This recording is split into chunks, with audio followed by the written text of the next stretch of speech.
El acontecer de América Latina, Estados Unidos y el mundo con Red Mundial de Noticias. A través de Radio Cántico Nuevo. Red Mundial de Noticias con Johnny Romero. Comienza ahora. Hola, ¿qué tal? Aquí está la información en Red Mundial de Noticias. Aquí están los titulares de las más importantes noticias ocurridas en el mundo hasta este momento.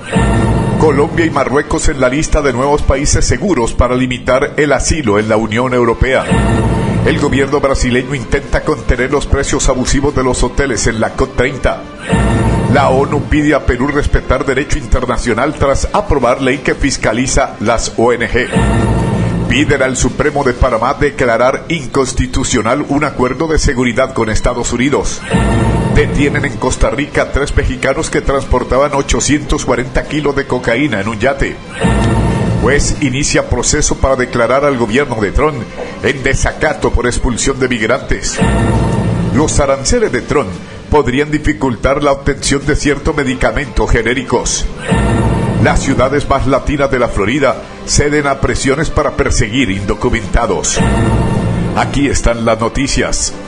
Miami, Florida, el tercer estado con más inmigrantes de Estados Unidos, se ha convertido en el que más agresivamente persigue a sus indocumentados, gracias a las presiones del gobernador Ron DeSantis, lo que ha llevado a ciudades de mayoría latina como Orlando y Doral a autorizar a su policía a participar en labores migratorias.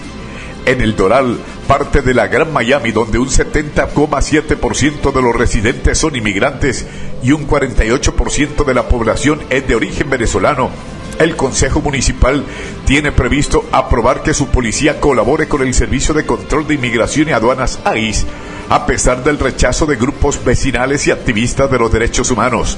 Es una traición más, afirmó Susana Ríos, una venezolana de 57 años, quien está ahora bajo una protección migratoria temporal conocida como TPS, cuya extensión fue negada por la Casa Blanca y ahora se litiga en las Cortes. Por su parte, José González, un inmigrante de 21 años, se declaró desamparado. No salen de su mente las imágenes de los venezolanos deportados sin derecho procesal a El Salvador. Estamos todos en peligro, indicó. El mismo temor se ha apoderado de los indocumentados de Orlando, una de las ciudades más visitadas de Estados Unidos, gracias a ser sede de los parques temáticos de Disneylandia y Universal Studios, y donde un 36% de la población es hispana. El ayuntamiento de esa ciudad autorizó que a partir de esta semana el ICE entrene a sus policías mediante el Acuerdo 287G, que facilita la colaboración de las autoridades con las federales. Ningún otro gobernador ha impulsado con más fuerza que DeSantis la colaboración con el gobierno de Trump en su plan de deportación masiva. El republicano aprobó leyes estatales que prohíben las ciudades santuarios e impone multas de hasta $5,000 y suspende o destituir a los funcionarios que no cumplen con estas disposiciones. Como resultado, más de 100 agencias gubernamentales y todos los condados en la Florida han firmado acuerdos 287G, además de varias decenas de ciudades como Coral Gables, Hialeah, Miami Springs, West Miami, Key West y ahora Orlando y Doral. Algunas de las universidades públicas más importantes del estado, como la Florida International University, la Florida University y la Florida Atlantic University, también se han sumado. Las autoridades locales insisten en que la colaboración con ICE se centrará en individuos con antecedentes penales y que se respetarán todos los derechos de los residentes. La comunidad debe entender que ya Miami-Dade, el condado que abarca todas las ciudades dentro del Gran Miami, hicieron el acuerdo. La gente transita por todas partes, no se quedan en una ciudad. Estamos tratando de apoyarlos y cuidarlos a todos, dijo el concejal Rafael Pineiro, el único venezolano en el gobierno de Doral. Bajo el acuerdo, la policía local tendrá acceso a la información de ICE, lo que permitirá que los agentes verifiquen si las personas tienen orden de deportación. La policía también cuestionará a los conductores por la licencia de conducir. Si es porque no tienen documentos para ser residente legal, no deberían estar manejando, subrayó Pineiro, que achacó a las personas que conducen sin licencia el aumento de los precios de los seguros automovilísticos. No me puedo imaginar la desconfianza que va a generar entre la comunidad y la policía este acuerdo, dijo Edelis Ferro, directora del Caucus, la presión que ejerce el gobierno de DeSantis ha quedado clara para las autoridades locales. Esta semana el alcalde de Orlando, Buddy Dyer, recibió una carta del fiscal de la Florida, James Woodmeyer, en la que lo amenazaba con la destitución si no dejaba que sus policías fueran usados para perseguir a los migrantes. A finales de marzo, el Consejo Municipal de la ciudad de Fort Myers tuvo que rescindir su voto unánime en contra de un acuerdo con ICE tras amenazas similares. Además, el 14 de marzo, el director de inmigración de la Florida, Larry Kiffin, anunció la creación del panel de responsabilidades de las fuerzas del orden. Esta herramienta permite a oficiales y a ciudadanos denunciar de forma anónima a las agencias que no cumplan con las leyes de inmigración del Estado. Washington. Las promesas del presidente Donald Trump de imponer aranceles a las importaciones farmacéuticas está generando señales de alerta entre los fabricantes de medicamentos genéricos y los expertos de la industria, quienes advierten que tal medida podría conducir a una mayor escasez de medicamentos y precios más altos.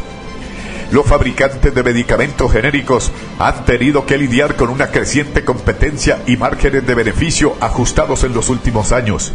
Imponer costos adicionales mediante aranceles podría socavar su capacidad para operar con Estados Unidos, especialmente porque le resultaría más difícil recuperar el gasto adicional que a los fabricantes de medicamentos de marca, según los expertos. Habrá empresas cuyas perspectivas financieras sean tan desesperadas que podrían no ingresar el producto a Estados Unidos, declaró John Murphy III, CEO de la Asociación para Medicamentos Accesibles, la Asociación Comercial de Medicamentos Genéricos y Biosimilares, y eso podría agravar la preocupación por la escasez de medicamentos que tenemos en Estados Unidos, agregó. Actualmente hay 270 casos activos de escasez de medicamentos en Estados Unidos, cifra inferior al récord de 323 registradas a principios de 2024, según datos de la Sociedad Estadounidense de Farmacéuticos del Sistema de Salud. La escasez de antibióticos es un problema particular. Alrededor del 40% de los medicamentos genéricos tienen ingredientes producidos en solo una o dos compañías, por lo que se trata de un suministro bastante frágil, según declaró Rena Conti, profesora asociada de la Escuela de Negocios Western de la Universidad de Boston. Si un fabricante abandona el mercado, podría ser más difícil conseguir los medicamentos, lo que podría suponer un reto para farmacias y hospitales. Si varios fabricantes detienen la producción, los precios podrían subir. Como resultado, los pacientes podrían tener problemas para encontrar una farmacia que pueda surtir inmediatamente su receta, dijo Conti, aunque esto podría no suceder durante varios meses, ya que las farmacias generalmente cierran sus suministros con mucha anticipación. Estos contratos de suministro pueden retrasar el impacto de cualquier cambio provocado por los aranceles, pero en última instancia, muchos estadounidenses podrían verse afectados porque los medicamentos genéricos representan alrededor del 90% de los medicamentos recetados en Estados Unidos. El dolor en la última instancia lo sufrirá el consumidor, el paciente, dijo Arthur Wong, director ejecutivo de prácticas de atención médica de Estados Unidos y de SIP Global. La administración Trump no ha revelado detalles sobre los aranceles que pretende imponer a las importaciones farmacéuticas que estaban exentas de los aranceles que impuso durante su primer mandato. Sin embargo, ahora el presidente afirma que considera necesario tomar medidas para impulsar la fabricación de medicamentos en Estados Unidos, lo cual también justifica la imposición de aranceles a otras industrias. Vamos a fabricar nuestros medicamentos en Estados Unidos, de modo que en caso de guerra o de lo que sea, no dependamos de China ni de otros países, lo cual no es una buena idea, dijo Trump a los periodistas el día domingo pasado. Utica, Nueva York. 10 guardias de una prisión de Nueva York fueron acusados en relación con la muerte a golpes de un recluso de 22 años. 2 de ellos enfrentan acusación de asesinato. Es la segunda vez que, en este año, que un grupo de agentes correccionales del Estado son acusados por una muerte ocurrida tras las rejas. Otros prisioneros dicen que varios guardias golpearon severamente a Maciad Nantui, un prisionero del centro correccional de Mid-State, enviándolo a un hospital donde falleció el 1 de marzo. Como resultado, de los golpes, Nam Kyu murió debido a un trauma masivo en la cabeza y numerosas lesiones en su cuerpo, se indica en la acusación. La instalación en el área de Utica fue una de las muchas prisiones estatales que tuvieron dificultades para funcionar durante una huelga de 3 semanas por parte de los guardias. La muerte de Nam Kyu se produjo varios meses después de que Robert Bruce muriera a causa de los golpes que recibió en el Centro Correccional de Mercy, al otro lado de la calle de la prisión de Miestay. 6 guardias se han declarado inocentes de los cargos de asesinato en la muerte de Bruce y otros empleados de la prisión también han sido acusados. Según la acusación, los 2 guardias acusados de asesinato en segundo grado, Jonan Levy y Khaled Bray, acudieron a la celda de Nam Kyu para ayudar a miembro de la Guardia Nacional con un problema desconocido. Levy y Bray entraron en la habitación y comenzaron a agredir a Matthew Nam Kyu, golpeándolo en múltiples ocasiones con sus botas en el cuerpo y la cabeza, se lee en la acusación. Nam Kyu quedó inconsciente y los guardias lo sacaron de la habitación y se dirigieron a la enfermería. En el camino, Nam Kyu fue agredido por segunda vez en una escalera y fue arrojado en una celda de detención de la enfermería y agredido nuevamente por Blake, se indica en la acusación. La gobernadora Kathy Hochul lo calificó como un crimen horrendo al anunciar las acusaciones. Washington. Un juez federal dio inicio al proceso para declarar al gobierno del presidente de Estados Unidos, Donald Trump, en desacato por ignorar una orden judicial y haber enviado a más de 200 migrantes, en su mayoría venezolanos, a la megacárcel en El Salvador. En una decisión de más de 40 páginas, el magistrado James Bordberg acusa al Ejecutivo de haber ignorado con completo menosprecio una orden judicial que le instruía a dar marcha atrás al envío de los migrantes al país centroamericano. La Constitución no tolera la desobediencia intencional de las órdenes judiciales, especialmente por parte de funcionarios que han jurado respetarla, escribió. Permitir al gobierno anular los fallos de las Cortes, agregó Bordberg, convertiría en una burla solemne a la propia Constitución. Trump invocó el pasado 14 de marzo la Ley de Enemigos Extranjeros de 1798, utilizada en tiempos de guerra, para expulsar a cientos de venezolanos a los que acusa de pertenecer a la organización criminal Tren de Aragua. Un día después de que invocara la ley, Bordberg bloqueó su uso justo en el momento en que 2 aviones iban rumbo a Centroamérica con los migrantes y ordenó el regreso de esos vuelos. Los aviones no dieron marcha atrás y aterrizaron en El Salvador, desatando una batalla legal sin precedentes en la que incluso Trump sugirió llevar a un juicio político al magistrado. El envío de migrantes hacia El Salvador ha provocado una serie de demandas al gobierno de Trump y el rechazo por parte de organismos internacionales. La ONG Human Rights Watch, en un informe publicado la semana pasada, acusó a Estados Unidos y El Salvador de estar sometiendo a estas personas a una desaparición forzada. La administración de Trump ha defendido las expulsiones, acusando a los migrantes de tener vínculos con las pandillas Tren de Aragua y MS-13, calificadas recientemente por Washington como grupos terroristas. Sin embargo, múltiples investigaciones de medios estadounidenses han demostrado que la mayoría de los expulsados a El Salvador no tienen antecedentes penales. Estados Unidos llegó a un acuerdo con el presidente salvadoreño Nayib Bukele para enviar a algunos migrantes detenidos en Estados Unidos hacia el Secot, una prisión notoria por las denuncias de abusos a derechos humanos. Como parte del trato, del que no se conocen detalles específicos, Washington pagará a El Salvador $6 millones anuales para sostener el sistema carcelario. San José de Costa Rica. Las autoridades de Costa Rica arrestaron a 3 mexicanos que transportaban 840 kilos de cocaína ocultos en las paredes de un yate en las costas del Pacífico.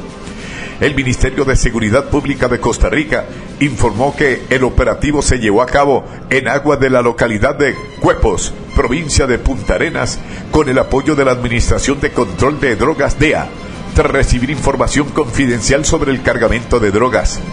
Las autoridades detallaron que se trata de un lujoso yate de bandera estadounidense, valorado en más de $1 millón, en el que se encontraban 3 mexicanos, quienes quedaron detenidos como sospechosos del delito de tráfico internacional de drogas, que en Costa Rica se castiga con un máximo de 20 años de cárcel. Los 40 kilos de droga que aparentemente tenían como destino Estados Unidos fueron ubicados dentro de las paredes del yate durante una inspección en la que los agentes de la Policía de Control de Drogas, PCD, utilizaron un escáner. En la embarcación las autoridades también decomisaron $12,681 en efectivo. En los últimos años Costa Rica se ha convertido en un importante centro para el almacenamiento y exportación de cocaína a destinos como Europa y Norteamérica, según han reconocido las propias autoridades locales. En julio de 2023, el gobierno de Costa Rica inició la Operación Soberanía, mediante la cual busca combatir el narcotráfico en puertos y fronteras. El narcotráfico es el principal problema de seguridad de Costa Rica, país que registra en la actualidad cifras históricas de homicidio que son atribuidas por las autoridades en más del 60% a los ajustes de cuentas entre bandas del narcotráfico. Ciudad de México.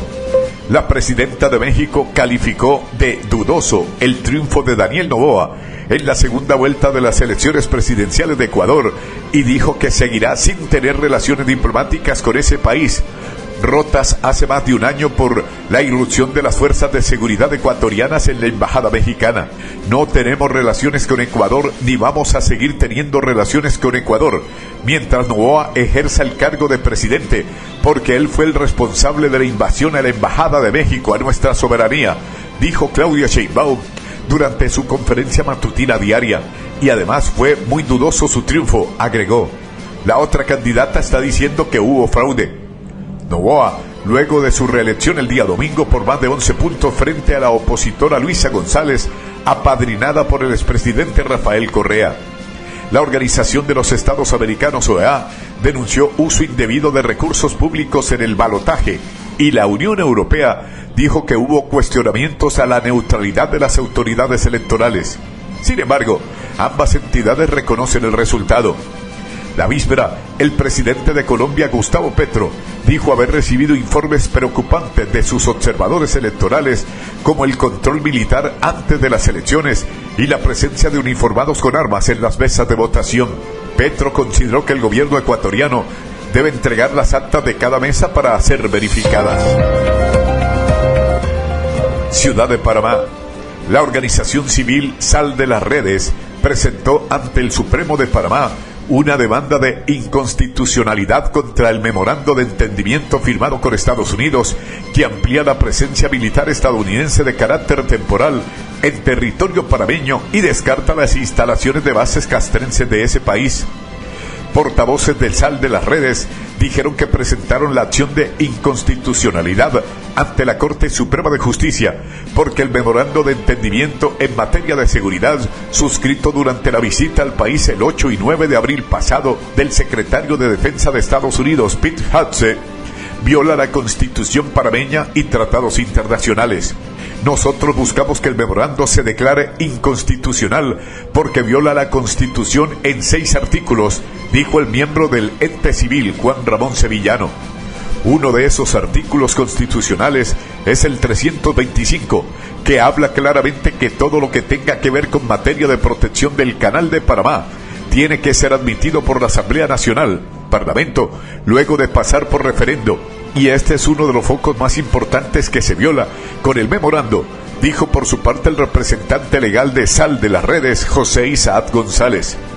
Sectores nacionales panameños han denunciado la cesión de la soberanía con el memorando y la violación del Tratado de Neutralidad del Canal de Panamá, que prohíbe la instalación en el país de bases militares extranjeras.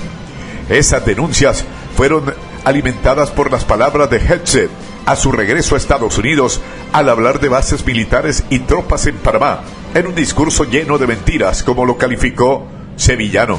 Por su parte, el gobierno sostiene que el memorando de entendimiento relativo a las actividades cooperativas en materia de seguridad en Panamá, de 22 puntos, no lesiona la soberanía ni el Tratado de Neutralidad, porque específicamente establece que todas las instalaciones de seguridad en territorio panameño, incluidas las ubicaciones autorizadas para actividades conjuntas, seguirán siendo instalaciones panameñas, como indicó la Cancillería.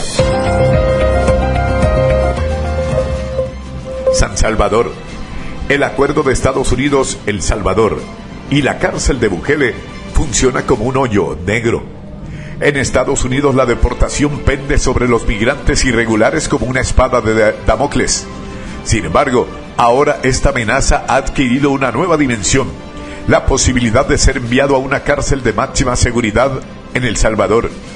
Desde marzo de 2025, el gobierno de Donald Trump ha expulsado de Estados Unidos a 271 migrantes salvadoreños y venezolanos para que sean recluidos en la mega prisión del Secot en El Salvador. Washington argumenta que se trata de miembros de organizaciones criminales como el Tren de Aragua o las Maras, pero no ha presentado pruebas. Mientras familiares y organizaciones de derechos humanos advierten que entre los deportados se encuentran personas inocentes sin antecedentes penales. El caso más emblemático es el del salvadoreño Kilmar Abrego García, expulsado por un error administrativo. Hasta ahora, el mandatario norteamericano y su homólogo salvadoreño Nayib Bukele se niegan a liberarlo y regresarlo a Estados Unidos, ignorando la respectiva orden de la Corte Suprema de ese país. Donald Trump incluso baraja la idea de enviar al Secot a delincuentes estadounidenses. Actualmente se desconocen la identidad y el paradero de las personas deportadas, es decir, si realmente están detenidas en el Secot o en otra prisión salvadoreña, destaca Ana María Méndez Dardón, directora para Centroamérica de la Organización de Derechos Humanos estadounidenses WOLA. Si las identidades es difícil corroborar si realmente tienen un registro criminal. Por ello, en medio de esta severa crisis de derechos humanos, 8 congresistas estadounidenses enviaron una carta al secretario de Estado para que le informe al Congreso sobre los detalles de las negociaciones, dice la experta. El acuerdo nació tras un encuentro privado entre el secretario de Estado estadounidense Marco Rubio y el presidente Nayib Bukele en febrero pasado. Las Manos, Honduras. La frontera entre Nicaragua y Honduras, en el Paso de las Manos, está desolada, sin apenas migrantes desde hace menos de 2 meses, justo después de que Donald Trump asumiera como presidente de Estados Unidos y endureciera sus políticas migratorias. Los escasos transeúntes que pasan por allí, entre pequeños comercios y camiones para el tránsito de mercancías, regresan a Venezuela. Desgraciadamente vieron frustrado su sueño americano y ahora recorren en sentido contrario el mismo camino que los llevó a tratar de alcanzar Estados Unidos sin éxito. Con la misericordia de Dios llegaré a Venezuela. No hay más nada. Posiblemente calculamos otros meses más, porque el camino a Panamá es más difícil, también por los costos de los pasajes. De repente, la suerte cambia, pero no todo el mundo la tiene fácil, dice el venezolano José, que prefirió no dar su nombre completo.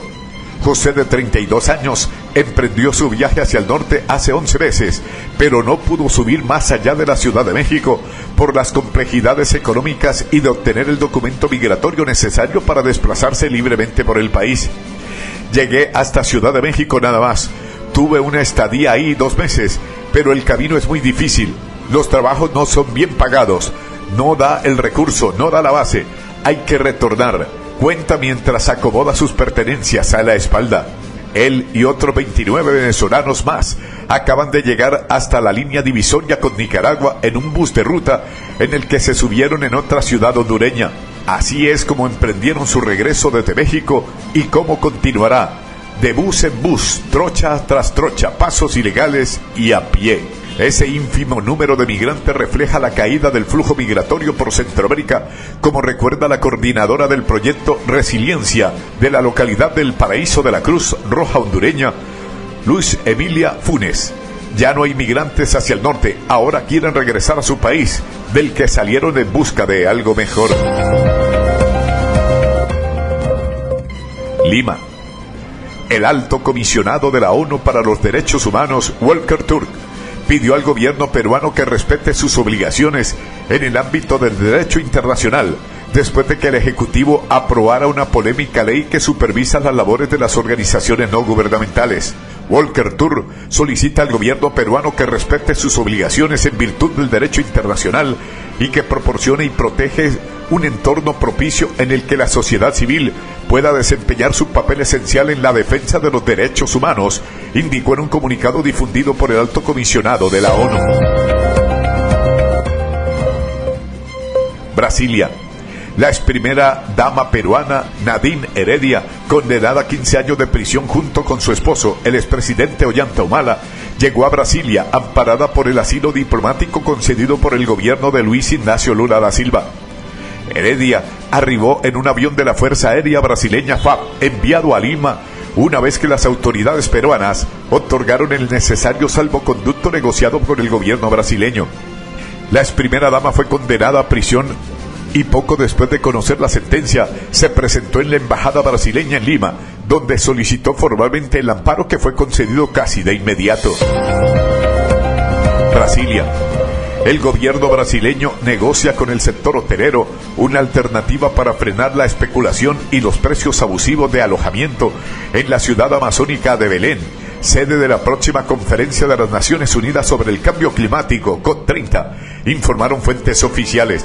El gobierno informó a través de una nota que los ministros de Presidencia, Rui Costa, y de Turismo, Celso Sabino, llegaron en un principio de acuerdo con representantes del sector hotelero en Belén y acordaron un término de conducta que revelará un documento que será firmado en los próximos días.